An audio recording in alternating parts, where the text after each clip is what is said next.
South ఇండియాలోనే అతి తక్కువ ధరలకి రత్నాలనందించే ఏకైక సంస్థ 6JVR. 2 తెలుగు రాష్ట్రాల్లో సంచలనం రేపిన మిర్యాలగూడ ప్రణయ్ హత్య కేసులో ఒకరికి మరణశిక్ష విధిస్తూ మరికొంతమందికి యావజ్జీవ ఖైదును వేస్తూ ఈరోజు కోర్టు తుది తీర్పును వెల్లడించింది. ప్రస్తుతం హైడ్రా కమిషనర్గా ఉన్నటువంటి రంగనాథ్ గారు అప్పట్లో నల్గొండ ఎస్పీగా పనిచేశారు. ఆయన ఎంతో పకడ్బందీగా ఈ కేసులో 100 మంది సాక్షులతో 1600 పేజీల ఛార్జ్షీట్ను దాఖలు చేశారంటే కేసు తీవ్రతను మనం అర్థం చేసుకోవచ్చు. ప్రస్తుతం ఆయన మనతో పాటు ఉన్నారు. ఒక్కసారి రంగనాథ్ గారితో మాట్లాడి మరిన్ని వివరాలు తెలుసుకుందాం. సార్ నమస్తే అండి.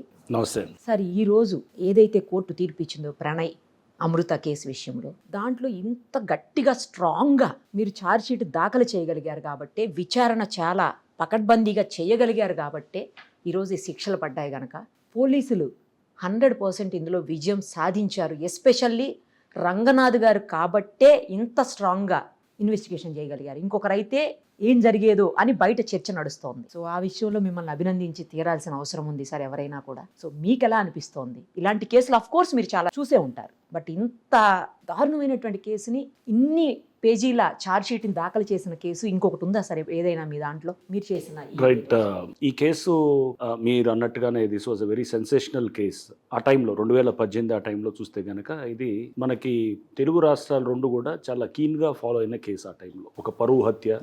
దీంట్లో బేసికల్గా అంటే చాలా ఫ్యాక్టర్స్ కూడా అప్పుడు ఎందుకు ఫాలో అయ్యారు అనేది కూడా మేము ఒకసారి అనలైజ్ చేసాం. అసలు ఎందుకు ఇంత లోతుగా, ఎందుకు ఇంత పబ్లిక్ ఇంత కీన్గా ఎందుకు ఫాలో అవుతున్నారు? వీళ్ళిద్దరూ కొంత అంటే అమ్మాయి అమృత అండ్ అబ్బాయి ప్రణయ్ కూడా దేవర్ ఆల్ గుడ్ లుకింగ్ ఉండేవాళ్ళు కొంత. దాంతోపాటు ఎఫ్లూయెంట్ బ్యాక్గ్రౌండ్, అంటే అమ్మాయి ఏమో కొంత డబ్బున్న నేపథ్యం, అగ్రకుల నేపథ్యం, పిల్లవాడు ఒక మిడిల్ క్లాస్ బ్యాక్గ్రౌండ్ నుంచి and or lower middle class background నుంచి ఒక దళిత కుటుంబానికి సంబంధించిన వాళ్ళు. తండ్రి వచ్చేసి అతను మారుతిరావు అని చెప్పేసి అతను చాలా అంటే రియల్ ఎస్టేట్ బ్యాక్గ్రౌండ్ నుంచి వచ్చి బాగా డబ్బు సంపాదించి, ఒక బిడ్డ అంటే అమితమైన ప్రేమ ఉండదు, లేకలేక కలిగిన అమ్మాయి. అండ్ దీంతో పాటు అప్పుడు దాంట్లో ఇన్వాల్వ్ అయినటువంటి ఎవరైతే అక్యూజ్డ్ ఉన్నారో వాళ్ళంతా కూడా చాలా తీవ్రమైన బ్యాక్గ్రౌండ్ ఉన్నవాళ్ళు, క్రిమినల్ బ్యాక్గ్రౌండ్. అంటే మనకి చూస్తే కనుక అస్గర్ అలీ దాంట్లో A3 ఏదైతే ఉన్నారో ఈ ప్రణయ్ హత్య కేసులో, అతను A1 in Hiren Pandya case. ఇది నరేంద్ర మోడీ గారు సీఎంగా ఉన్నప్పుడు, గుజరాత్ ముఖ్యమంత్రిగా ఉన్నప్పుడు వారి క్యాబినెట్లో హిరేన్ పాండ్యా అని ఉండేవారు. ఆ మంత్రివర్గ సహచరుని అక్కడ అహ్మదాబాద్లో రోడ్డు మీద కాల్చి చంపడం అనేది ఇతను చేస్తాడన్నమాట. ఒక పార్క్లో జరుగుతుందన్నమాట మర్డర్. సో అక్కడ ఈ అస్గర్ అలీ దాంట్లో ఆ కేసులో A1 అన్నమాట. అండ్ ISI బ్యాక్గ్రౌండ్ ఉన్న అతను, ISI ట్రైన్డ్ ఇతను మూలాలు ఉన్నటువంటి అతను. ఇతనికి సహకరించింది కూడా దీంట్లో A4 ఉన్నటువంటి భారీ అదే కేసులో, ఇది హిరణ్ పాండే కేసులో A11 కూడా అనమాట. అంటే A1 ఏమో అస్గర్, దాంట్లో హిరణ్ పాండే కేసులో A11 భారీ, అహ్మద్ భారీ. ఇక్కడికి వచ్చేటప్పటికి వాళ్ళు దీంట్లో కూడా ముద్దాయిలు అనమాట. అంటే వీళ్ళ నేపథ్యం క్రిమినల్ బ్యాక్గ్రౌండ్ అంతా బ్యాక్గ్రౌండ్ ఉంది. అండ్ వీళ్ళకి చాలా కేసెస్లో, అంటే ఇది ఒకటే కాదు, ఇంకా చాలా మర్డర్ కేసెస్లో చాలా వాటిల్లో కూడా వీళ్ళు ఇది ఉన్నది. సో వీళ్ళకి తెలుసు సిస్టమ్ని ఎలా వీళ్ళు సపోర్ట్ చేయాలి, సిస్టమ్ని ఎలా మేనేజ్ చేయాలి, ఎలా దొరకకుండా తప్పించుకోవాలి అనేది తెలుసు. అండ్ ఒక పక్కన మారుతిరావు ఏమో డబ్బున్న వ్యక్తి. అతను ఏంటంటే ఎంతవరకైనా వెళ్ళగలుగుతాడు, డబ్బుని కోట్లాది రూపాయలు వెచ్చించి దీంట్లో supari killing, hired killing, contractor కిల్లింగ్ని తీసుకొని రావటం. Day 1 నుంచి ఇతను ఎక్కడ దొరకకుండా సాక్ష్యాలు కూడా ఫస్ట్ నుంచి కూడా వాళ్ళు ప్లాన్డ్గా ఉన్నారన్నమాట. సో మీరు చూస్తే కనుక మనకి ఈ అన్నింటిలో కూడా పోలీస్కి ఒక రకమైన ఛాలెంజ్ అనమాట. సో ప్రొఫెషనల్ ఛాలెంజ్గానే తీసుకున్నాం దాన్ని. చక్కగా మాకున్నటువంటి టీం అప్పుడు అక్కడ స్థానికంగా ఉన్నటువంటి DSP శ్రీనివాస్ మిర్యాలగూడ, స్థానికంగా ఉన్న ఇన్స్పెక్టర్స్, ఇంకా ఇతర టీమ్స్, SIలు, టాస్క్ ఫోర్స్ వాళ్ళు, కానిస్టేబుల్స్ అందరూ కూడా, plus along with guidance from మాకు స్టీఫెన్ రవీంద్ర గారు, వారు వచ్చేసి మాకు IGగా ఉన్నారు, అప్పుడు DGగా మహేందర్ రెడ్డి గారు ఉండేవారు. సో వీళ్ళందరూ కూడా అందరి సహకారంతో మేము దీన్ని చాలా లోతుగా దర్యాప్తు చేసి కేసు దర్యాప్తే మాకు దాదాపు 9 నెలలు పట్టిందనమాట. అంటే జరిగిన ఇన్సిడెంట్ మీరు చూస్తే కనుక సెప్టెంబర్ 14, 2018 మధ్యాహ్నం 12ంటికి ప్రణయ్ని నరుకుతారు. రోడ్డు మీద ఒక వ్యక్తి వచ్చేసి నరకటం చేస్తాడు అనమాట. ప్రణయ్ అనే అతను, అమృత ఇద్దరు కలిసి హాస్పిటల్కి వెళ్తూ, అక్కడ ఇది హాస్పిటల్ మిర్యాలగూడ 1 టౌన్ లిమిట్స్ ఉన్న హాస్పిటల్కి వెళ్తున్నప్పుడు ఈ అమ్మాయి అప్పుడు ప్రెగ్నెంట్ ఉన్నట్టుంది సార్. అమ్మాయి ప్రెగ్నెంట్ అయితే భర్త తీసుకువెళ్తాం, చెకప్ కోసం చెకప్కి వెళ్ళినప్పుడు అక్కడ ఎంటర్ అవుతున్నప్పుడు హాస్పిటల్లో అక్కడ నరకటం జరుగుతుంది. అది రోడ్డేనా సార్? అప్పటికి ఇంకా హాస్పిటల్ ప్రిమిసెస్ కాదు, హాస్పిటల్ ఎంటర్ అవుతుంటారు. జస్ట్ మీరు చూస్తే CC ఫుటేజ్ అది క్లారిటీ లేదు సార్. సో అతను నడుస్తూ వెళ్ళి స్పీడ్గా వెళ్ళి నరుకుతున్నది CC ఫుటేజ్లో క్యాప్చర్ అవుతుంది. సో మాకు అది తప్ప ఇంకెటువంటి లీడ్స్ లేవు. ఇంకా అదొక్కటే ఉంది. అదొక్కటే ఆధారం. అతనికి మారుతిరావుకి ఎటువంటి సంబంధం ఉండదు అసలు. Okay. మారుతిరావుకి ఎటువంటి కాల్ కాంటాక్ట్స్ ఉండదు. మారుతిరావు కాల్ కాంటాక్ట్స్లో మనకు అనుమానాస్పదంగా ఏమీ కనపడదు. అండ్ మారుతిరావు కొంత వయసు రీత్యా పెద్ద పెద్ద మనిషి ఉంటాడు. అంటే అతను పెద్ద కొంచెం ఇది ఉంటాడు, ఎఫ్లూయెంట్, డబ్బు ఉన్నవాడు. అక్కడ లోకల్గా అప్పుడు అతను యాక్చువల్గా అతను పొలిటికల్గా కూడా యాక్టివ్గా ఉంటాడు. ఓకే. సో ఇవన్నీ ఉన్నప్పుడు కూడా మనకి ఏంటంటే ఎక్కడ అనుమానం వచ్చే అంశాలు ఏది కనపడేటట్టు ఎక్కడ లేదు. అయినా కానీ కూడా మనకి ఉన్నటువంటి ఆ లీడ్స్ని బట్టి మనం వర్కౌట్ చేసుకుంటూ వెళ్ళడం జరిగిందనమాట. సో సాంకేతిక పరిజ్ఞానాన్ని చాలా విస్తృతంగా వాడి మేము కూడా అంటే కొన్ని కేసులోనే లైఫ్లో మనకి ఏంటంటే ఇట్లాంటి తారసపడుతుంది కదా సార్. అంటే ఒక రకమైన ఛాలెంజ్ Yes. లేదా మనకు కూడా కెరియర్లో ఇట్లాంటి ఒక ల్యాండ్ మార్క్ కేసెస్ కొన్ని ఉంటాయి. ఎగ్జాక్ట్లీ. సో డెఫినెట్గా ఈ కేసును కూడా నేను one of the land mark cases గానే ట్రీట్ చేస్తాను అనమాట. అట్లా ఎట్లా మీరు అంటే ఆ ఒక్క సాక్ష్యాన్ని ఆధారాన్ని పట్టుకొని మీరు ఎలా ఇన్వెస్టిగేట్ చేయగలిగారు అసలు? సో ఇది దీంట్లో దర్యాప్తు చేసిన బృందం నేను కాదు, నేను సూపర్వైజింగ్ ఆఫీసర్గా ఉండేవాడిని అదే. ఎస్పీగా. బట్ ఎస్ క్లోజ్గా మానిటర్ చేస్తున్నాను ప్రతి దాన్ని కూడా చేస్తూ.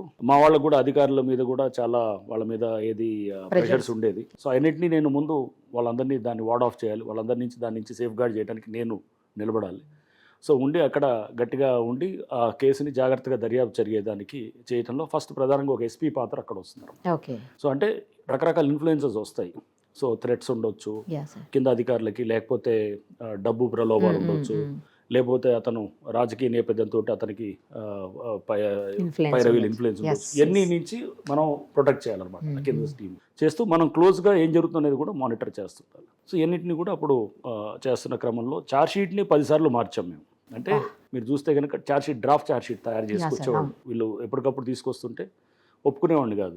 లేదు దాని మీద కూర్చొని రాత్రి 1 గంట 2 దాకా కూర్చొని డిస్కస్ చేస్తుండేవాళ్ళం. టీం అంతా కూర్చొని తర్కించేవాళ్ళం. అంటే దాని మీద డిబేట్ పెట్టేవాళ్ళం. పెట్టి ఈ సాక్ష్యాన్ని ఏ విధంగా రేపు డిఫెన్స్ అడ్వకేట్ ఎట్లా మాట్లాడతాడు, క్రాస్ ఎగ్జామినేషన్ ఎలా ఉండొచ్చు, ఒకవేళ ఈ సాక్షి కనుక రేపు మన హాస్టైల్ అంటే వ్యతిరేకం అయిపోతుంది. జనరల్గా అవుతుంటారు సాక్షి నేను చూడలేదు, పోలీసు వాళ్ళు చెప్తే రాసుకున్నారు ఇట్లా అని చెప్పి అలాంటివి చెప్తుంటారు కూడా. సో ఇవన్నీ కూడా అయినా కానీ కూడా మనం తీసుకెళ్ళాలి కేసుని ముందుకి.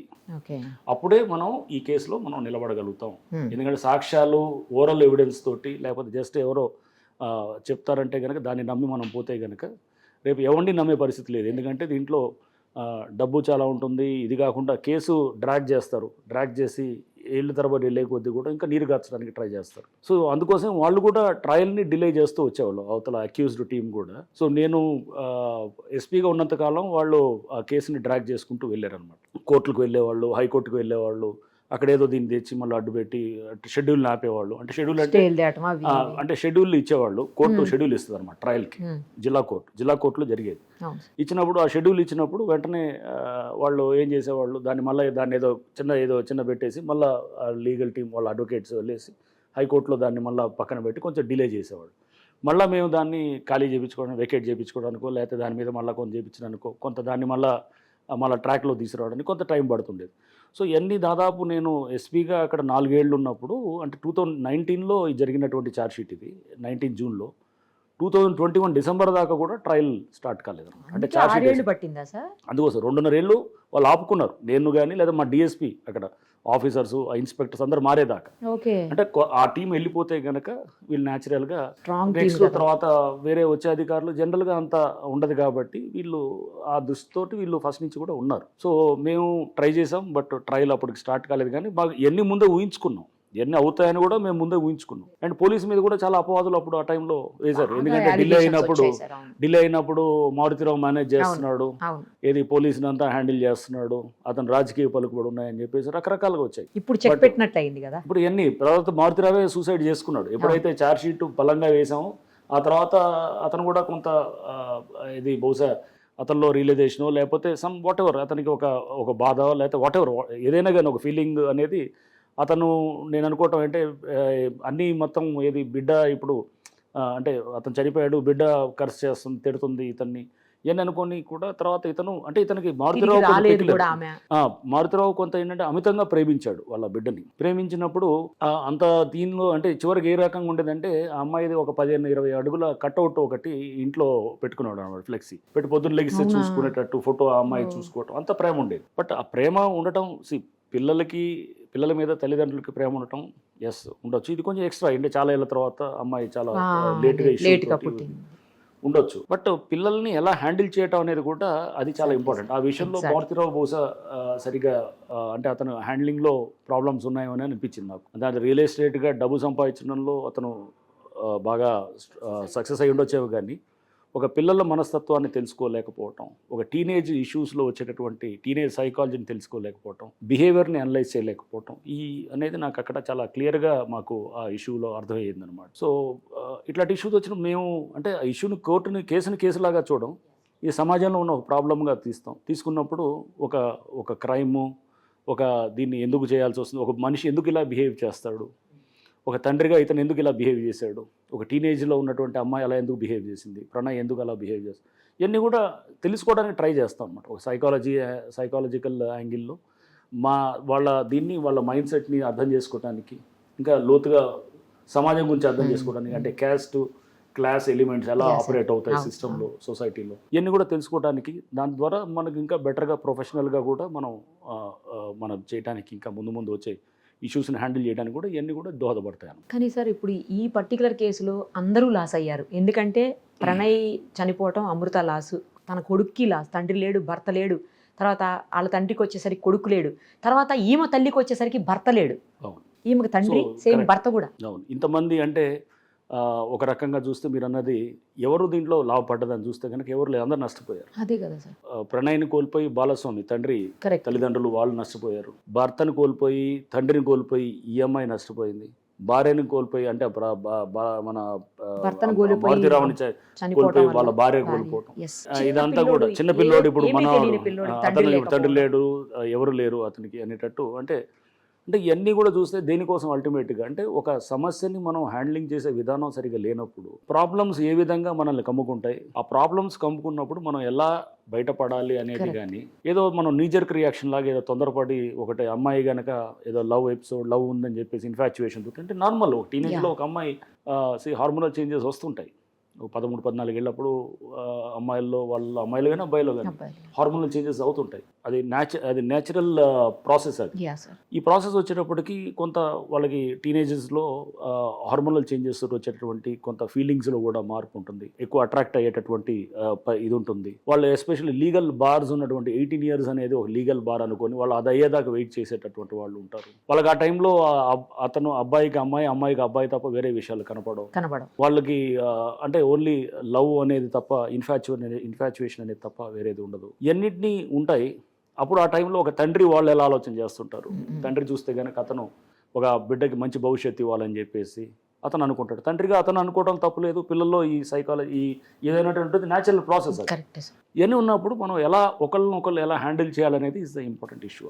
ఒక తండ్రి పిల్లల్లో అలాంటి చేంజెస్ వస్తున్నప్పుడు మనం అది గమనించి దాన్ని ప్రాసెస్ ఏమన్నా వాళ్ళు చేస్తే కనుక మనం తొందరపడి అతను వెంటనే ఏదైనా పెళ్లి చేస్తాను లేకపోతే ఇదని అన్నప్పుడు వాళ్ళు న్యాచురల్గా ఏం చేశారు, వాళ్ళు వెళ్ళిపోయి ఆర్య సమాజంలో వెళ్ళి పెళ్లి చేసుకుంటాగా ఇంకా అతను రియాక్ట్ అవుతూ న్యాచురల్గా ఏం చేశాడు, అతను కూడా తర్వాత హైడ్ కిల్లింగ్కి ఇదంతా చేయటం అనేది. అంటే పిల్లలు ఈయన ఒక తప్పు చేస్తున్నాడు, పిల్లలు ఇంకో తప్పు చేస్తున్నారు, దానికి రియాక్షన్ అవుతూ ఇతను ఒకటి చేస్తున్నాడు, వాళ్ళు దానికి రియాక్ట్ అవుతూ పిల్లలు చేస్తున్నారు. అంటే అంత రియాక్షనరీగా అంటే రియాక్టివ్ పద్ధతిలోనే జరుగుతూ వచ్చింది తప్ప కానీ ఇష్యూని జాగ్రత్తగా అర్థం చేసుకోవటంలో అనేది అది నాకు అక్కడ సంథింగ్ అక్కడ మిస్సింగ్ అని అనిపించింది అనమాట. Correct sir. అండ్ సొసైటీలో ఇష్యూస్ లైక్ క్యాస్ట్ అనేది ఉంటుంది. నేను మారుతిరావుని అడిగాను కూడా ఆ రోజు. మీరు దీనికి ముందు మాట్లాడారంట కదా సార్, అసలు ఈ ఇన్సిడెంట్ ముందు కూడా మీరు మారుతిరావుతో మాట్లాడినట్టు మాట్లాడినప్పుడు కూడా అప్పుడు కూడా అడిగాను మారుతిరావుని. అంటే మారుతిరావు చాలా స్పష్టంగా చెప్పాడు, సార్ నాకు మా కులంలో, అంటే అతను వైశ్య కులం, వైశ్య కులంలో ఎవరో చిన్నవాడు పేదింటివాడు అయితే కనుక నేను ఎందుకు ఇస్తాను నా బిడ్డని, ఇవ్వను. దళితుడైనా కానీ ఒక రేపు ఐఏఎస్ ఆఫీసరు లేకపోతే ఎవరు అతను ఏదో అమెరికాలో ఉంటాడు లేకపోతే ఏదో బాగా అఫ్లూయెంట్ ఉంటాడు, బాగా డబ్బు ఉన్నవాడు ఉంటే కనుక అతనికి ఇస్తాను అనేటువంటి.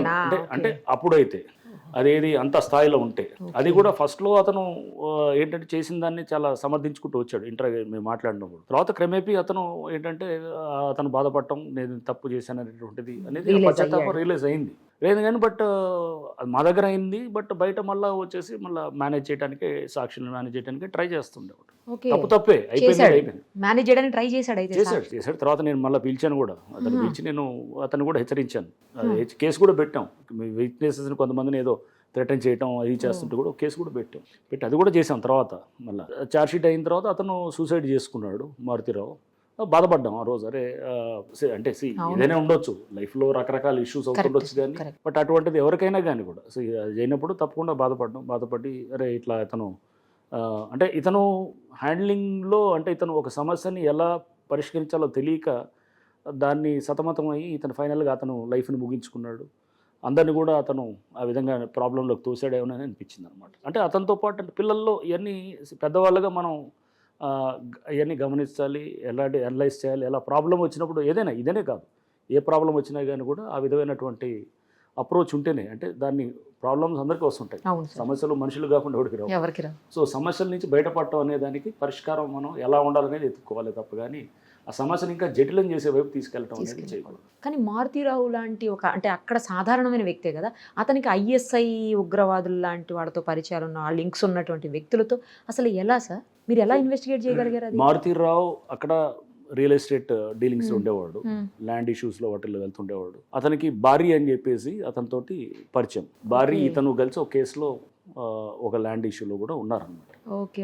అది మామూలుగా ఏదో ఇతను సహకారం తీసుకున్నట్టుంది, భారీ సహకారం. 2012లో జరుగుతుంది ఆ కేసు అనమాట. అది జరిగితే ఆ కేసు మీద వాళ్ళు అతను కోర్టుకి వస్తున్నప్పుడు ఇంకాస్త పరిచయం ఏదో జరుగుతుంది.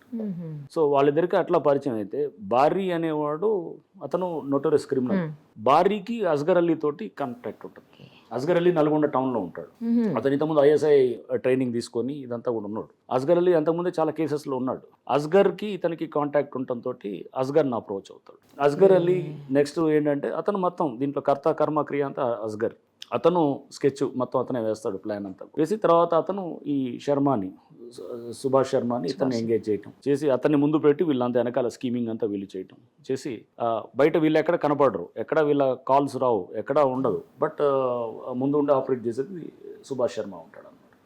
సో ఇది చాలా పగడ్బందీగా ప్లాన్డ్గా అంటే వీళ్ళంతా ఎందుకంటే ఆరితేరిన క్రిమినల్స్. వీళ్ళు దొరకకుండా ఉండడానికి వీళ్ళు అన్ని ప్రయత్నాలు చేశారు. అంటే ఎక్కడ ట్రేసెస్ కూడా వదలకుండా అనమాట. ఆ ట్రేసెస్ కూడా వదలకుండా చేశారు. దాన్ని తీయడానికి మాకు చాలా కష్టపడాల్సి వచ్చింది. ఆ ట్రేసెస్ కానీ కాల్ డేటాస్ ఉండవు, ఎక్కడ కూడా ఏది దొరకదు. ఎలా మాట్లాడుకున్నారు సార్ వీళ్ళందరూ? ఉంటుంది, రకరకాల ఇతర సిస్టమ్స్ ఉండేవి, అన్నింటిలో ఉండేది. అన్నింటినీ కూడా తర్వాత తీసి ఫోరెన్సిక్ ల్యాబొరేటరీలో కూడా అనలైజ్ చేసి తర్వాత అంటే ప్రతి అంశాన్ని కూడా క్షుణ్ణంగా తీసుకొని ఇదే చెప్తున్నాం కదా, గేట్ ప్యాటర్న్ అని ఉంటుందన్నమాట. ఇప్పుడు మీరు చూసారు, నడుస్తూ సుభాష్ శర్మ నరుకుతాడు. నరికినప్పుడు ఒక పద్ధతిలో నడుచుకుంటూ వస్తాడు. అదే ప్రతివాడికి ఇప్పుడు మీకో పద్ధతి ఉంటుంది, నాకో పద్ధతి ఉంటుంది, నడిచే పద్ధతి ఒకటి అంటూ ఎవరికైనా. దాన్ని గేట్ అంటాం, GIT అంటాం అనమాట. గేట్ అనేది అంటే వేలుముద్రలు, మనకి వేలుముద్రలు అందరికి ఒక ఐడెంటిటీ ఉంటుంది, ఐరిస్కి ఒక ఐడెంటిటీ ఉంటుంది, రకరకాల ఐడెంటిటీ ఉంటుంది. అట్లా గేట్ కూడా ఒక ఐడెంటిటీ ఉంటుంది అనేది డెఫినెట్గా ఎస్టాబ్లిష్ చేయడానికి ఈ కేసులో ట్రై చేసాం అనమాట. అంటే ఒక్కొక్కరికి ఒక నడిచే పద్ధతి ఉంటుంది అనేది సీసీ ఫుటేజ్లో ఇతను నడిచే పద్ధతిని తీసుకుంటూ సుభాష్ శర్మని పోలీస్ కస్టడీకి అరెస్ట్ చేసిన తర్వాత తీసుకొని కోర్టు మాకు కస్టడీకి ఇచ్చిన తర్వాత మేము ఒక 10 కెమెరాలు పెట్టి అతను నడవమని చెప్పేవాళ్ళం. నడుస్తూ అతన్ని నడుస్తున్నప్పుడు స్పీడ్గా నడుస్తున్నప్పుడు అతన్ని చేస్తున్నప్పుడు దాన్ని రకరకాల సార్లు ఒక 5-6 సార్లు 10 సార్లు చేసినప్పుడు క్యాప్చర్ చేస్తుండేవాళ్ళం అన్నమాట. క్యాప్చర్ చేస్తూ దాన్ని 10 కెమెరాలతోటి క్యాప్చర్ చేసి దీన్ని మనం అతన్ని క్రైమ్ వీడియో ఏదైతే ఉందో దాంతో కంపేర్ చేస్తూ ల్యాబొరేటరీకి పంపిస్తే గేట్ ప్యాటర్న్ కూడా టాలీ అయిందనమాట. సో అట్లా అంటే ప్రతి అంశాన్ని కూడా మేము తీసుకొని టెక్నాలజీ పరంగా కూడా సైంటిఫిక్ ఎవిడెన్స్, బేసికల్ సైంటిఫిక్ ఎవిడెన్స్ అన్నిట్లు కూడా కాల్ డేటాలు అంటే కాల్ డేటాలు కాదు, ఈవెన్ వాళ్ళ వాట్సాప్ కమ్యూనికేషన్స్ ఉంటాయి, చాలా ఇతర సోషల్ మీడియా ద్వారా వాళ్ళు చేసిన కమ్యూనికేషన్స్ ఉన్నాయి. అన్నింటి కూడా రిట్రీవ్ చేసాం. అవన్నీ కూడా వాళ్ళు డిలీట్ చేస్తారు. చాలా అన్ని రకరకాల పద్ధతులు జరుగుతాయి అన్నమాట. అన్నింటినీ కూడా తీసుకుంటూ మాకు అప్పుడు ఉన్నటువంటి ఇంటెలిజెన్స్ వ్యవస్థ అక్కడ మన ఫోరెన్సిక్ అంటే ఇవన్నీ కూడా తెలంగాణ పోలీస్ ఎంత స్ట్రాంగ్ అనేది కూడా మనం అర్థం చేసుకోవాలి. సో తెలంగాణ పోలీస్ చాలా ప్రొఫెషనల్ పోలీస్. సో మనం ఏంటంటే కేసులు ఎక్కువైపోయి బహుశా వాళ్ళు అంటే అన్నిటికీ అంత అటెన్షన్ ఇవ్వలేరు కాబట్టి అటెన్షన్ ఇస్తే బహుశా తెలంగాణ పోలీస్ కంట్రీలో one of the best police అండి, దాని డౌట్ లేదనమాట. So we have the best talent, best officers కూడా చాలామంది ఉన్నారు, చేయగలిగేటటువంటి సామర్థ్యం ఉన్న వాళ్ళు ఉన్నారు. సో మనం వాళ్ళని జాగ్రత్తగా నడిపించగలిగితే కనుక తీసుకెళ్ళి చేయగలిగే వాళ్ళు అద్భుతమైన ఆఫీసర్స్ కూడా మన వాళ్ళు చాలామంది అంటే లోవర్ స్టాఫ్ నుంచి పై దాకా అందరూ కూడా ఉన్నారు. చాలా టీం వర్క్ సార్, మీరు అన్నట్టు టీం వర్క్ జరిగింది ఇందులో ఈ కేసులో పర్టికులర్గా. సో అంటే ఒక కేసులో మనం ఎందుకంటే మీరు అన్నట్టు అప్పుడు మాకు చాలా అలిగేషన్స్ కూడా డిలే అయినప్పుడు వీళ్ళు ఏదో చేశారు, మేనేజ్ చేయబడ్డారు. కరెక్ట్. ఇవన్నిటికి మనం వెయిట్ చేయాలి. ఇప్పుడు హైడ్రాలో కూడా చూస్తుంటారు మీరు, ఏంటంటే రకరకాల మాటలు వస్తుంటాయి, వచ్చినప్పుడు ఇది అంటారు, అన్ని ఇవన్నీ భరించాలి. కాదు సార్, దారుణంగా వస్తున్నాయి సో ఇప్పుడైతే. ఇవన్నీ వస్తాయి, వచ్చినప్పుడు అన్నిటిని వెయిట్ చేయాలి. సో దీనికి పరిష్కారం ఏంటి? టైమ్ ఈజ్ ద హీలర్ అంటారు. టైమే దీనికి చెప్తున్నాను, సమాధానం చెప్తుంది. రేపు ఒక 2-3 years తర్వాత మనం చేసిన యాక్షన్స్ అన్నిటి కూడా అప్పుడు రివ్యూ చేసి ఏం జరిగింది అన్నప్పుడు చూస్తాం. బెస్ట్ ఎగ్జాంపుల్ ఇస్ అమృత ప్రణయ్ జరిగినటువంటి ఇన్సిడెంట్. ఇట్లాంటి జరిగినప్పుడు వస్తాయి, ఇమీడియట్గా రియాక్ట్ కాకూడదు మనం. సో ఇప్పుడు హైడ్రా యాక్షన్స్ లో కూడా మేము చేసేది ఇది ఒక లాంగ్ టర్మ్ ఇంట్రెస్ట్ తోటి చేస్తున్నాం. దాంట్లో మన చిత్తశుద్ధిని శంకించే వాళ్ళు ఉంటారు, ఆపాదించే వాళ్ళు ఉంటారు, తప్పులు ఇవన్నీ ఉంటాయి. ఇవన్నిటికి పరిష్కారం 2-3 ఏళ్ల తర్వాత కనబడ్డప్పుడు అప్పుడు అంటారు, అరే హైడ్రా అనేది ఇలా ఉందని. సేమ్ థింగ్ ఏదైనా అంటే ఒక ఇన్సిడెంట్ బురజల్లే వాళ్ళు మన దగ్గర చాలా మంది ఉంటారు. ఇప్పుడు ఒక ప్రణయ్ కేసు చేసినప్పుడు కూడా మమ్మల్ని ఎంతో మాట్లాడినారు అనమాట. అసలు కింద పాపం ఆఫీసర్స్ కూడా ఎన్నో మాట్లాడినారు. అందరన్నీ ఎక్కడ వచ్చేది అన్నింటినీ కూడా నేను అందరికి వచ్చి బాధపడుతుండేవాడు. నువ్వంతా వెయిట్ చేయండి, దీనికి పరిష్కారం మనం రేపు సొల్యూషన్ అనేది ప్రాపర్ ఒక దర్యాప్తు తీసుకెళ్తే. సో 1600 పేజీల ఛార్జ్షీట్, అడ్వకేట్స్ కూడా చాలా మంది, అప్పుడు మా ప్రాసిక్యూటర్స్ కూడా చూశారు కేసు అంతా చూసి, చాలా వాళ్ళు అందరూ కూడా సార్ చాలా పర్ఫెక్ట్గా చేశారు కేసు, ఎక్కడ ఎతకాలన్నా కానీ తప్పు దొరకట్లేదు ఎక్కడ అని చెప్పేసి అన్నట్టు. క్రాస్ ఎగ్జామినేషన్స్ అంటే నేను ట్రయల్లో నాకు అమృత వీళ్ళందరూ కూడా నేను ఫాలో అవుతున్నారు. బాలస్వామి ఉన్నారు, ఆయన కూడా వాళ్ళ తండ్రి, మా టీమ్స్ కూడా చెప్తుండేవాళ్ళు మా ఆఫీసర్స్. క్రాస్ ఎగ్జామినేషన్ ఒక ఇన్వెస్టిగేషన్ ఆఫీసర్ది 7 రోజులు చేశారు అనమాట క్రాస్ ఎగ్జామినేషన్. జస్ట్ అంటే మామూలుగా 1-2 గంటలు చేస్తారు, 7 రోజులు చేస్తారు. 2 రోజులు చేస్తారు, బాగా పెద్ద కేసులు అవుతాయి. సో 7 days క్రాస్ ఎగ్జామినేషన్ అయిందంటే అర్థం చేసుకోండి ఎంత స్ట్రాంగ్ గా వాళ్ళు ట్రై చేస్తున్నారు. అంటే ఎక్కడ దొరకట్లేదు, బట్ చాలా పగడ్బంది, వీళ్ళు కూడా ఆఫీసర్స్ కూడా అంతే పగడ్బందీగా ప్రిపేర్ అయ్యి వెళ్ళారు. So Srinivas is one of the good officers అనమాట. డిఎస్పీ అప్పుడు మిర్యాల కూడా ఉండేది అప్పుడు. సో ఆయనతో పాటు వాళ్ళ టీం అప్పుడు అందరు కూడా చాలా పగడ్బందీగా చేసి, అంటే గైడెన్స్ మనం ఒక అధికారిగా పైన గైడెన్స్ ఇవ్వాలి, కింద చేసేవాళ్ళు వాళ్ళు చేస్తుంటారు అనమాట. అలా చాలా కష్టపడ్డారు సార్. సో ఇది అందుకోసం వీ ఫీల్ సో హ్యాపీ. ఇందాక అమృత కూడా ఫోన్ చేసింది, సార్ కంగ్రాచులేషన్స్ అని చెప్పి అంటుంటే నేను మీరు కూడా కంగ్రాచులేషన్స్ అమ్మ, మీ అందరు కూడా ఫస్ట్ day 1 నుంచి ఎలా ఉన్నారు అలానే ఉన్నారు మీరు. అమృత ఆల్సో వాజ్ వెరీ స్ట్రాంగ్, అమ్మాయి కూడా నిలబడుతుంది, స్ట్రాంగ్ లేడీ. సో ఇప్పటికీ అమ్మాయి బిడ్డ కొడుకు పుట్టిన తర్వాత కూడా యూట్యూబ్ ఛానల్ అయ్యి చేస్తూ షీఈస్ మేకింగ్ సమ్ గుడ్ ఇది ఎర్నింగ్ అనుకుంటుంది, చేస్తుంది. అండ్ బాలస్వామి కూడా తండ్రి కూడా, ఆయన కూడా day 1 నుంచి చాలా స్ట్రాంగ్ ఉన్నాడు. ఎవరైనా మాట్లాడినా మా మీద పూర్తి నమ్మకంతో ఉండేవాడు అనమాట బాలస్వామి కానీ అమృత కానీ. ఎవరేమన్నా కానీ వాళ్ళు వచ్చి మాకు సార్ మేము ఉన్నామంటే మేము అనేవాళ్ళం అన్నమాట, ఇవన్నీ లేదమ్మా, దీనికి మనం టైం తోటి మనం చూపించి చేద్దాం అని.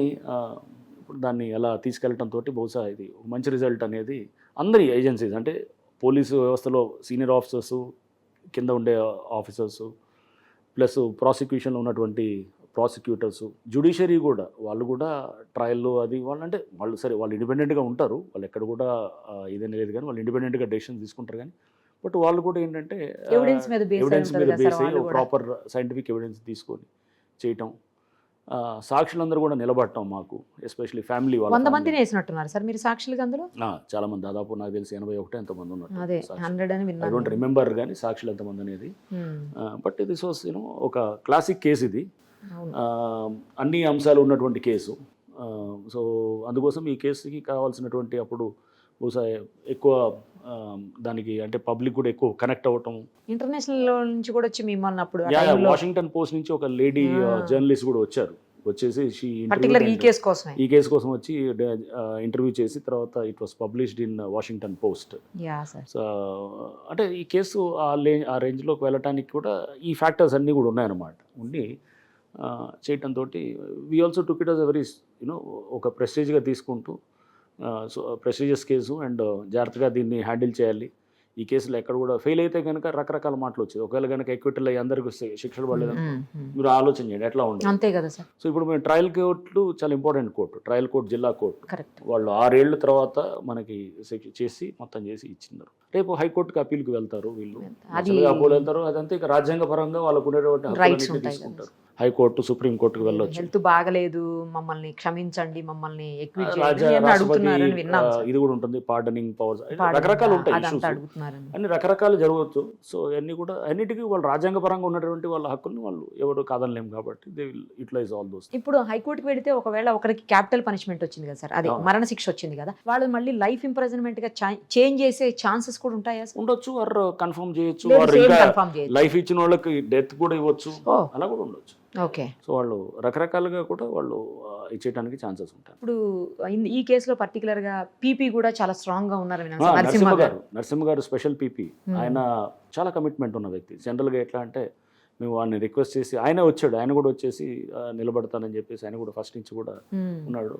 ఆయన lot of credit is to be given to Narasimha గారు కూడా. అవునంట కదా సార్, మీ అందరికీ కూడా చాలా అంటే మేమందరం అంటే నేను అందరూ పనిచేస్తున్నప్పుడు నేను ఒక టీం అక్కడ ఎస్పీగా, నేను జిల్లా ఒక పోలీస్ లీడర్గా, టీం లీడర్గా నేను గైడ్ చేస్తుంటాను.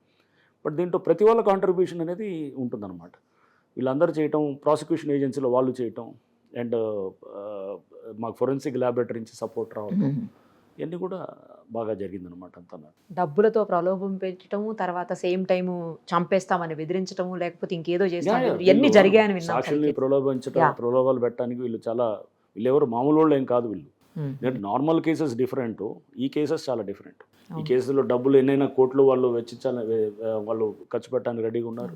ప్లస్ భయం ఎంతవరకు అయినా కానీ చంపటం అని, ఎందుకంటే వీళ్ళ పెద్ద నెట్వర్క్ ఉంటుంది, వీళ్ళు భయం పెట్టడానికి కూడా ఉంటుంది. ఇవన్నింటిని మనం ముందే ఊహించుకొని దీన్ని రేపు వీళ్ళు ప్రలోభాలు పెడతారు లేదా బెదిరిస్తారు, వీళ్ళు ఏదో విధంగా వీళ్ళు లోపరుచుకోవాలని ట్రై చేస్తారు. చేయాలన్నప్పుడు మనం దీన్ని డెఫినెట్గా మనం దాన్ని లెక్కలో తీసుకొని చేయాలని చెప్పేసి అనుకున్నాం అనమాట. సార్ ఇప్పుడు అమృత ప్రణయ్ వాళ్ళ పేరెంట్స్తో కాకుండా వాళ్ళ మదర్ దగ్గరికి వెళ్ళిపోయారని విన్నాము, మీకేమన్నా తెలుసా? మదర్ తోటి ఉన్నది నాకు, నేనున్నప్పుడు కూడా వాళ్ళ మదరు అమృత ఇద్దరు కలిసి వచ్చేవాళ్ళు. తర్వాత చాలా సందర్భాలు చాలాసార్లు అక్కడికి వెళ్ళిపోయారు అని అన్నారు. ఉండొచ్చు, నాకు తెలియదు. తర్వాత నేను వాళ్ళని ట్రాక్ చేయలేదు. అంటే అంతా నాకు మాట్లాడుతుందని వాళ్ళ మదర్ వాళ్ళ గురించి నేను అడగలేదు. బట్ బహుశా వాళ్ళు కలిసి మంచి రిలేషన్షిప్ ఉన్నది అనమాట వాళ్ళందరికీ. సో వాళ్ళ అని నేను అంటే నాకు అనిపించింది. అప్పుడు వాళ్ళ మదరు అమృత ఇద్దరు కూడా కలిసి నా దగ్గరికి, నేను ఎస్పీగా ఉన్నప్పుడు కూడా కలిసి వస్తుంది. నేను 2021 డిసెంబర్ దాకా ఉన్నాను. 21 డిసెంబర్ వరకు నేను డిఐజీ అయిన తర్వాత కూడా అక్కడ ఎస్పీగా కూడా అక్కడ కంటిన్యూ అయ్యారు. కొద్ది కాలం చేసి దాదాపు ఒక 1.5-2 years ఉన్నాం. అప్పటికి కూడా ట్రయల్ రానివ్వట్లేదు అనమాట. అది ఉన్నంత రోజులు ట్రయల్ డిలే చేసుకుంటూ వెళ్తూ అంటే లీగల్ ప్రాసెస్ని ఎలా ఆపచ్చు, సపోర్ట్ చేయాలనేది చూస్తుంటారు అన్నమాట. అవతల వాడు ఇవన్నిట్లో మధ్యలో పెట్టి చేయాలని ట్రై చేస్తున్నారు. బట్ ఫైనల్గా న్యాయం గెలిచింది అనేది ఏంటంటే ఆనందం ఉందన్నమాట. 100% న్యాయం గెలిచిందని ఇప్పుడు అది అందరూ అదే మాట్లాడుతున్నారు సార్. రంగనాథ్ గారు కాబట్టి ఆ కేసు ఇంత స్ట్రాంగ్ గా అన్ని సబ్మిట్ చేసి, ఇండివిజువల్ గా నేనేం అలా లేదు. Ranganath or some individual it doesn't matter. రేపు అదే అనేది ఎవ్రీబడి దీంట్లో అందరినీ కలిపి తీసుకెళ్ళాలి. ఆఫీసర్స్ అందరిలో మంచి చేయాలనే ఉంటుందండి తప్పన.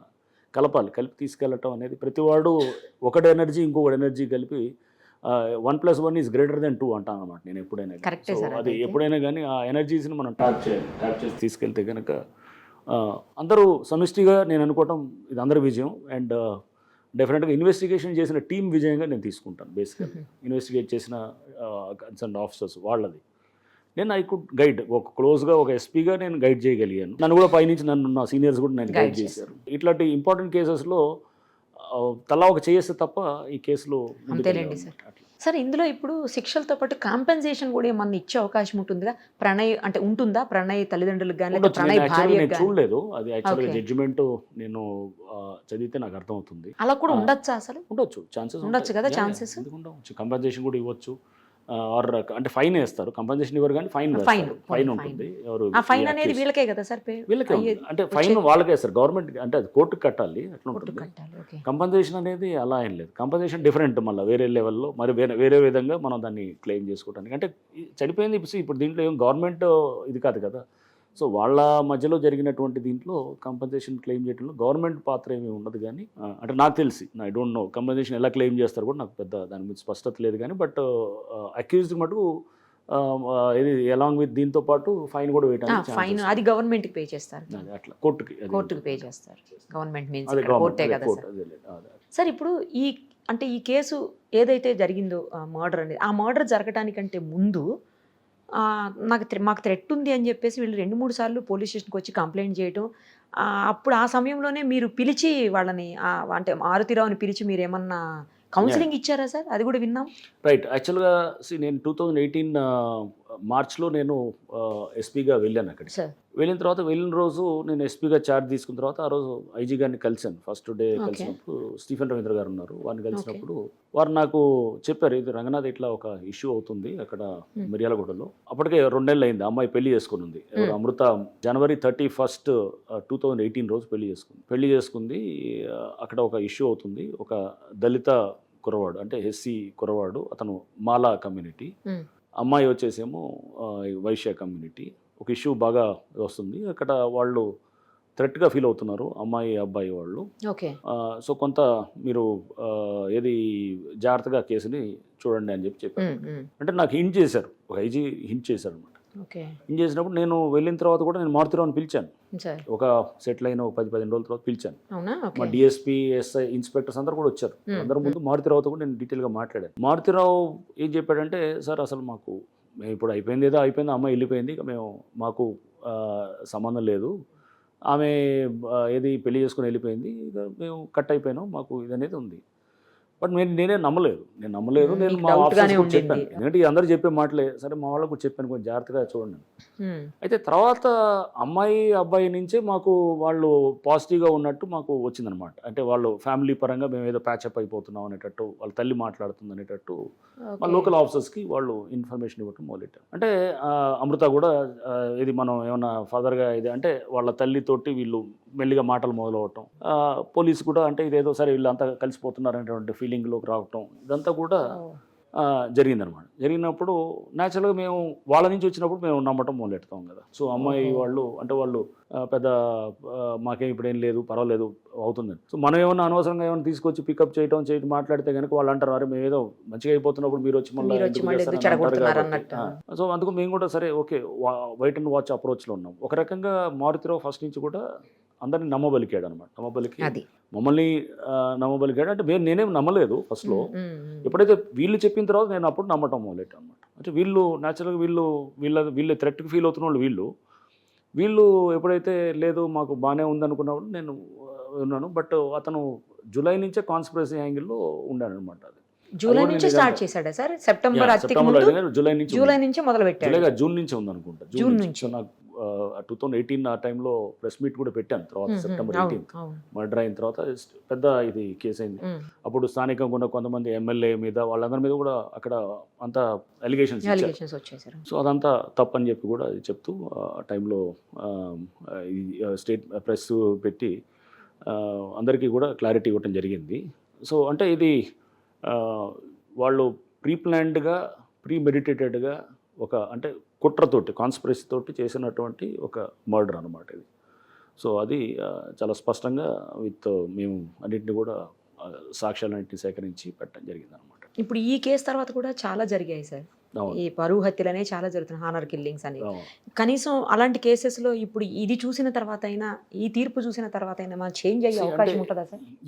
నేను ఈ కేసు తర్వాత ఇమీడియట్గా 2-3 అయినాయి పరువు హత్యలు అనేది. పరువు హత్యలు అంటే ఇదే తండ్రి అతను ఎవడో పిల్లవాడిని చంపటం, లేదా బిడ్డను కూడా చంపటం, అవి చూసాను. ఎర్రగడ్డలో జరిగింది. ఎర్రగడ్డ తర్వాతే అయిందనమాట. తండ్రి బిడ్డని చంపుతాడు, ఆ పిల్లవాడిని ఇద్దరిని చంపేశారు. చంపుతూ ఇవన్నీ కూడా అంటే అసలు ఎందుకు రియాక్ట్ అవుతారు అంటే తండ్రి అలా ఎందుకు రియాక్ట్ అవుతుంటాడు? అప్పటిదాకా తన బిడ్డని తన ప్రాణంగా చూసుకున్న తర్వాత అంత ప్రేమ అనేది ఒకటి ఉంటుంది. ఉన్న తర్వాత నెక్స్ట్ ఆ బిడ్డ ఎవరినో ప్రేమిస్తుంది, ఇతనికి అది నచ్చదు. అంటే అంత నిర్ణయం తీసుకునేప్పుడు నా ప్రమేయం లేకుండా, ఒక తండ్రి ఎటువంటి లేకుండా అతను వేరే కులస్తులో లేకపోతే వాళ్ళు అనుకునేటువంటి ఎవరన్నా సపోజ్ ఇది ఇతను అగ్ర కులస్తులు అయితే కనుక వాళ్ళు వేరే ఇంక ఇతర కులస్తులు ఏమన్నా ఫైనాన్షియల్గా తక్కువ ఉన్నారనో, లేదా ఇట్లా రకరకాలుగా ఏదైనా ఉండదు. అంటే తండ్రికి ఇష్టం లేనిది అతను పరువు పోయింది అనేటువంటి ఫీలింగ్లోకి వస్తాడనమాట.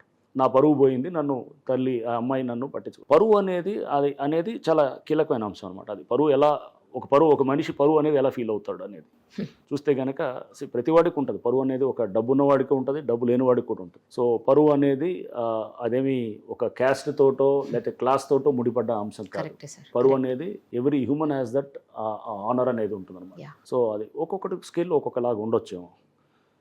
సో అనేది ఉన్నప్పుడు ఇతను అది ఆనర్ అనేది ఎఫెక్ట్ అయినట్టు, అంటే ఇతను పరువు పోయింది, ఇతనికి అనుకున్న పరువు పోయింది, ఎందుకంటే అమ్మాయి అలా చేయటం వల్ల అనేది ఇతను ఒక ఫీలింగ్లోకి వచ్చినప్పుడు న్యాచురల్గా ఇతను ఆ ఫ్రస్ట్రేషన్లోనో లేదా ఆ ఇమోషన్లో రియాక్ట్ అయ్యే పద్ధతులు క్షణిక ఆవేశంలో ఆవేశం ఏమి ఉండదు, అంటే క్షణికం ఏమి ఉండదు, ప్లాన్డ్గానే ఉంటుంది. ప్లాన్డ్గానే ఉంటుంది. ఇప్పుడు same like Maruthi Rao 1 year plan చేస్తాడు, 6 నెలలు ప్లాన్ చేస్తాడు, అంటే వీళ్ళు అంత ఫీలింగ్ అనేది అంత డీప్ రూటెడ్ ఫీలింగ్ ఉంటుంది అన్నమాట లోపల. అంటే వాళ్ళ అమ్మాయి వైపు ఒక మీద ప్రేమ, అదే ఒక ద్వేషంగా మారిన తర్వాత ఇతను అనుకున్నటువంటి ఒక ఏదైతే ఒక ఆనర్ సొసైటీలో నన్ను నవ్వుకుంటున్నారు అనేటువంటి ఒక ఫీలింగు దీని నుంచి జనరేట్ అయిన తర్వాత ఇతను ఒక ఆ కసితోటి ఇతను చేసేటటువంటి యాక్షన్స్ అనమాట.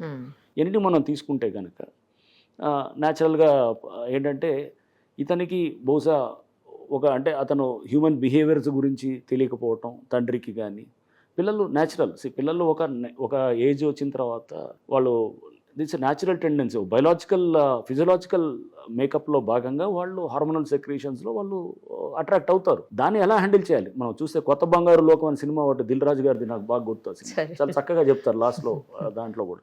అంటే ఫస్ట్ మీరు పిల్లల్లో అలా వచ్చినప్పుడు కూడా ప్రాబ్లం వచ్చినప్పుడు వెంటనే రియాక్ట్ అవ్వద్దు, ప్రాబ్లమ్ని డాట్ చేయండి, ప్రాబ్లమ్ని డాట్ చేసి ప్రాబ్లమ్కి టైం గెయిన్ చేయండి. టైం గెయిన్ చేసి టైం తోటి న్యాచురల్గా ప్రాబ్లం సొల్యూషన్ వస్తుంది వెళ్ళే కొద్దీ డాట్ చేసే కొద్దీ. అంటే ప్రాబ్లంకి వెంటనే రియాక్ట్ అవ్వాల్సిన అవసరం ఎందుకు రియాక్ట్ అవుతాం? ఇప్పుడు ఎవడు చేస్తాడు, ఇప్పుడు సపోజ్ మనం అంటారు ఏదో కుక్క కనపడంగానే మనం ఏది అంటాం, అంటే అది రియాక్షన్ అనమాట. అంటే అది దాని విషయం అనేది రియాక్ట్ అవ్వాల్సిన అవసరం ఏముంది, రియాక్ట్ కాకుండా కూడా మనం చేయొచ్చు అనమాట. సో అంటే దాన్ని చూసి మనం రియాక్ట్ అయ్యే పద్ధతి రియాక్ట్ కాకుండా చేస్తూ దాన్ని జాగ్రత్తగా హ్యాండిల్ చేసుకోవటం ఒక పద్ధతి ఉంటుంది. సో ఇవన్నీ కూడా ప్రాబ్లమ్ని ఎలా హ్యాండిల్ చేసుకోవాలనేది తెలిస్తేనే అవుతుంది. ఏదైనా కానీ ఇట్స్ నాట్ జస్ట్ నేను అనేది పిల్లల విషయంలోనే కాదు, ఏమైనా వచ్చినప్పుడు మనం వెంటనే ఫ్రస్ట్రేషన్లోకి వెళ్ళిపోయి ఎవడో సపోజ్ ఏదో ఉద్యోగం పోతుంది సూసైడ్ చేసుకునే టెండెన్సీ ఉంటుంది, లేకపోతే ఏదో సంథింగ్ ఏదో అప్పుల పాలు అవుతాడు, అప్పుల పాలే ఏదో ఉంటాడు, దానికి మనం వెయిట్ చేయాలి. వెయిట్ చేసి టైం తోటి దానికి మనం పరిపక్వత రావాలి, ఆలోచన చేయాలి, పక్కన 10 మందితో కన్సల్ట్ చేయాలి, చేసి మన వెల్ విషర్స్ ఉంటారు వాళ్ళతో డిస్కస్ చేయాలి. ఇవన్నీ చేస్తేనే ఐ థింక్ అక్కడ ఒక ఇష్యూని ఎలా హ్యాండిల్ చేయాలని మనకు తెలియకపోయినా కానీ 10 మంది మంచి వెల్ విషర్స్ మంచి పక్కన నీ శ్రేయస్సు గురించి నీ మేలు గురించి చేసేవాడు, అంతేగాని చులకని గారే నీ బిడ్డ లేచిపోయిందిరా అని ఇట్లా మాట్లాడేవాళ్ళు అలా కాకుండా అలా దీన్ని ఇలా చేద్దాం అనుకుని కాస్త ఆ పరిపక్వత ఉన్న వాళ్ళు ఈ పక్కన ఉన్నటువంటి సర్కిల్ ఉంటే కనుక డెఫినెట్గా వీళ్ళు ఇప్పటికి అందరూ బాగుండేవాళ్ళు, నేను కూడా బాగుండేది, అసలు పరిస్థితులు వేరుగా ఉండేవి కూడా. ఇప్పుడు ఇలాంటి తీర్పులతో కొంతమంది అయినా మారే అవకాశం ఉంటుంది? తీర్పులతోటి మారుతాయి అని అంటే ఎస్ కొంతవరకు ఉంటుంది కానీ, బట్ నేను అనుకోవటం ఇదంతా కూడా ఈ ఇష్యూ మోర్ ఆఫ్ సొసైటల్ ప్రాబ్లమ్గా తీసుకోవాలి. ఇట్లాంటివి వచ్చినప్పుడు దీన్ని మనం దీని గురించి స్పష్టత తెచ్చుకోవాలి. ఒక ప్రాబ్లం గురించి తెచ్చుకున్నప్పుడు దీన్ని ఎలా హ్యాండిల్ చేయాలనే దాని గురించి వచ్చినప్పుడు తీర్పులతోటి అవుతుంది అంటే నేను I don't fully subscribe to that thing. అంటే కొన్ని జడ్జిమెంట్స్, బట్ డెఫినెట్గా ఎస్ కొంత డిస్కషన్ అయితే జరుగుతుంది, కొంత డెఫినెట్గా అయితే లేదు పోలీసు కూడా అంత ఏం కాదు, కోర్టులు కూడా తప్పు వాళ్ళు జాగ్రత్త ఇది ఇట్లాంటి సీరియస్గా తీసుకుంటారు, డెత్ సెంటెన్స్ చేయడానికి కూడా వెనకడట్లేదు, పోలీస్ కూడా చాలా ప్రొఫెషనల్గా ఉంటారు, అండ్ సాక్షులు ఏదైనా మేనేజ్ చేసుకోవచ్చు అనుకునే వాళ్ళకి ఇట్లాంటి జడ్జిమెంట్స్ అనేది తప్పకుండా ఒక చెప్పపెట్టుగా తీసుకోవచ్చు అనమాట.